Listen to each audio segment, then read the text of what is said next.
என்ன காலைல இருந்து ஆடிஷன் எடுத்துட்டு இருக்கோம், இந்த ஒருத்தனை கூட செலக்ட் பண்ண முடியல. 2 நாள் ஷூட்டிங் வேற போனோம். அது ப்ரொடியூசருக்கு என்ன பதில் சொல்றேன்னு தெரியல. விடுங்க சார், நம்ம ஸ்டோரிக்கு நல்லா ஹீரோ கிடப்பா. அப்படிங்கய்யா. சரி, அடுத்த வர சொல்லு சார். நீங்க வாங்க. வணக்கம் வணக்கம் வணக்கம் வணக்கம். நல்லா இருக்கீங்களா? கைலு ரொம்ப நாளா நடிக்கணும் ஆசை, அதான் வந்தேன். ஏதோ உங்க புண்ணியத்துல. யாராவே உனக்கு ஓல்டு கட்ட போட்ட மாதிரி இருக்கு. ஆமா, வயசானவங்களா என்ன வர சொல்றீங்க?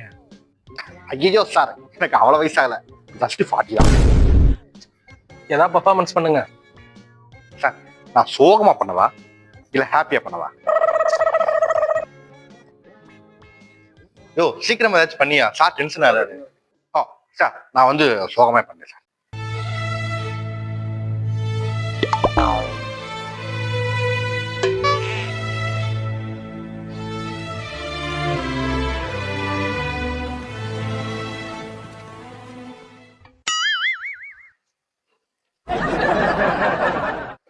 எப்படி சார்? யோ வேற ஏதாச்சும் இருந்தா பண்ணியா? ஒரு சாங்குக்கு எக்ஸ்பிளன் கொடு பாப்போம். அட அதை சூப்பரா பண்ணுவேன் நானு, அதுதான் ஸ்பெஷலிஸ்ட். இப்ப பாருங்க.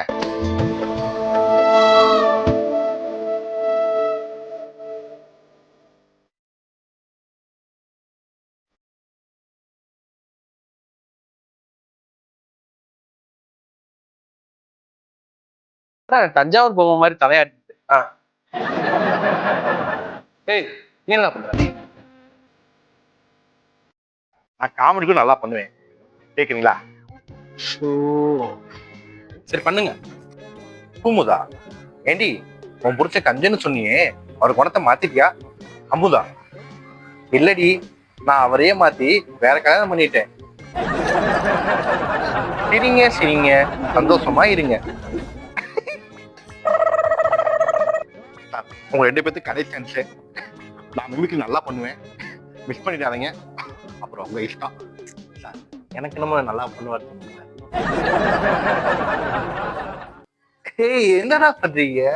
அக்காவை பார்க்காம தலகால் புரியாம ஆடுறீங்களா? சீ, டேய். எப்படி சார்? சார் ஒரு ரிக்வெஸ்ட், என்ன ஹீரோவை போட்டீங்கன்னா எனக்கு ஜோடியா சாய்ப்பள்ளி போட்டுருங்க. ஏன்னா அவங்கதான் என் அழகுக்கு ஈக்குவலா இருக்கும். சார் தயவு செஞ்சு போயிருங்க சார். அப்படியே ஒரு சான்ஸ்.